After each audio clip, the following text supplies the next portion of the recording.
एक गांव में एक आदमी और उसकी पत्नी रहती थी। उसकी पत्नी अचानक से बहुत बीमार पड़ गई। मरने से पहले उसने अपनी पत्नी से कहा, मैं तुमसे बहुत प्यार करती हूँ। तुम्हें छोड़कर मैं जाना नहीं चाहती।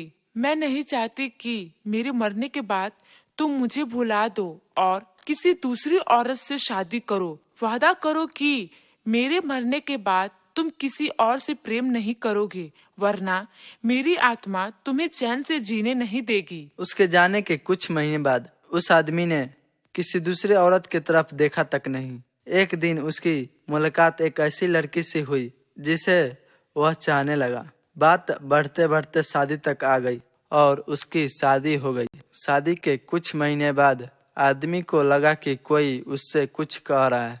मुड़कर देखा तो उसकी पहली पत्नी की आत्मा थी। आत्मा बोली, तुमने अपना वादा तोड़ा है। अब मैं हर रोज तुम्हें परेशान करने आऊंगी। मैं तुम्हें चैन से जीने नहीं दूंगी। मैं जानती हूँ कि आज तुमने अपनी नई पत्नी से क्या क्या बातें की है। आदमी डर के कांपने लगा। अगले दिन वह शहर से बहुत दूर एक मास्टर के पास गया और सारी बात बता दी। आदमी बोला, ये प्रेत बहुत चालाक है, तभी तो मेरी एक एक बात उसे पता होती है।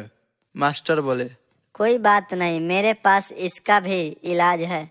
इस बार जब तुम्हारी पत्नी का भूत आए तो मैं जैसा कहता हूँ ठीक वैसा ही करना। उस रात जब आत्मा वापस आई तो आदमी बोला, तुम इतनी चालाक हो कि मैं तुमसे कुछ भी नहीं छिपा सकता, और जैसा कि तुम चाहती हो मैं अपनी पत्नी को छोड़ने के लिए भी तैयार हूँ, पर उसके लिए तुम्हें एक प्रश्न का उत्तर देना होगा, और अगर तुम उत्तर न दे पाई तो तुम्हें हमेशा हमेशा के लिए मेरा पीछा छोड़ना होगा। पत्नी का भूत बोला, मुझे मंजूर है, पूछो अपना प्रश्न। आदमी ने फौरन जमीन पर पड़े बहुत सारे छोटे छोटे कंकड़ अपनी मुट्ठी में भर लिया और बोला, बताओ मेरी मुट्ठी में कितने कंकड़ है। उसकी पत्नी के भूत जवाब नहीं दे पाई और ठीक उसी समय भूत गायब हो गई।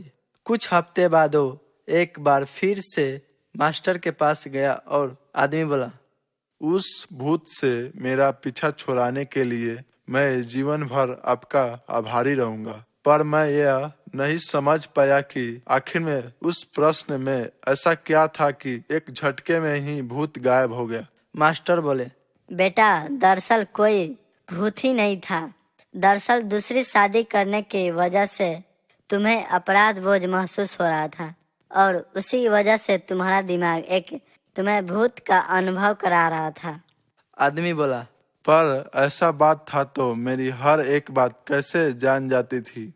मास्टर मुस्कुराते हुए बोले, वो तुम्हारा बनाया हुआ ही भूत था, इसीलिए जो तुम जानते थे वही वो भी जानता था, और यही कारण था कि मैं तुम्हें कंकड़ वाला प्रश्न पूछने को कहा, क्योंकि मैं जानता था कि इसका उत्तर तुम्हें भी नहीं पता होगा और इसीलिए भूत भी इसका उत्तर नहीं दे पाएगा और तुम्हें तुम्हारे दिमाग के ही उपाय से छुटकारा मिल जाएगा। आदमी पूरी बात समझ चुका था और उसने एक बार फिर मास्टर को धन्यवाद किया और अपने घर लौट